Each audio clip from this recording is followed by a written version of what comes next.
I think, as with everyone kind of around our age, we grew up with X-Men, the cartoon. So that to me is like the quintessential Marvel. Dude, just imagine like what your life would be like with superpowers and just being able to see that in other people. And then as a kid, imagine having that. Like I grew up with the X-Men cartoons and Spider-Man and all that, and it's like as a kid that's like amazing. And I think I'm proud that's where I came from, but I'm just like so jealous of like the kids nowadays. They have so much more. My first experience with Marvel was buying Iron Man comics off the rack at a ice cream shop at a little vacation spot in upstate New York, and like having my mom read the comics out loud to me. So yeah, I was actually introduced to Marvel pretty early on, like when I first started becoming curious about comics. I think when I was in middle school. My parents always thought that, reading books with pictures was, bad for the brain, so they never really allowed me to do that. And so I'd have to sneak to the library and like try to find whatever comics I could to read, and a lot of them just happened to be Marvel. And now it's been 20 years, and I'm trying to figure out what I did with my life.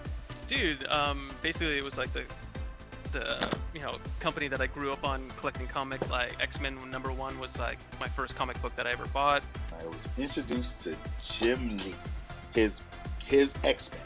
It was sitting there. I wasn't really a big comic book fan of that, but I remember picking up his X-Men. I watched it. I was just like, this is life. So I probably got my first comics around the time like X-Men 275 when Claremont was still on. And Marvel was like one of those things. It was like a gateway, an escape. I got into Marvel when I was really little. And the first comic I ever touched was X-Men.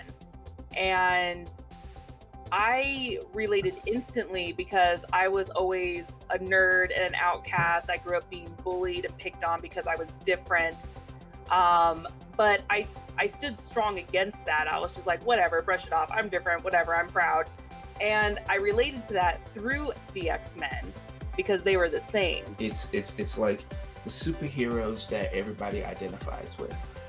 They feel like they know them. They feel like they've grown up with them. And you can actually talk to people who've never picked up a comic in their life, and they can tell you about Thanos, or they can tell you about where Falcon comes from, and I find that to be endlessly cool. Growing up, I wasn't really the big tough kid. I wasn't really the popular kid, and I think as a sort of outsider, it resonated with me just that these characters sort of show that it doesn't matter who you are, you can be something special. It was one of those things where you're always told, oh, you'll grow out of this, and I think it's great that we live in a time where all of us that grew up with these nerdy things are now able to do them as adults. Reliving it with my son, going through the Marvel stuff with him. He's, like I said, he's a huge Spider-Man fan.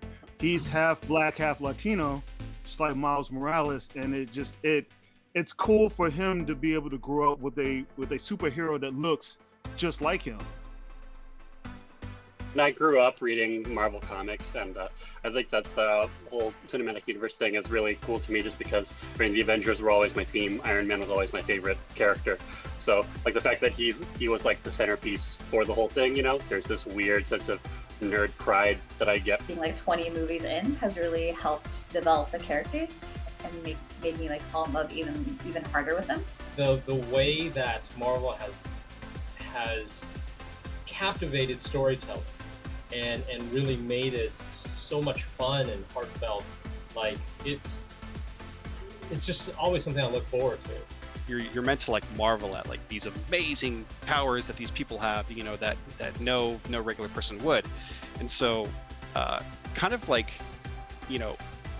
taking a deeper dive into like the MCU now that it's become like definitely like more of a mainstream thing, it's like I'm getting so much more out of like that approach where it's like marveling not just like at these characters' powers, but it's at like their struggles. It's just been something that's been just a big part of my life growing up. And how do you grow up in this day and age and not have Marvel hitting you square in the face somewhere,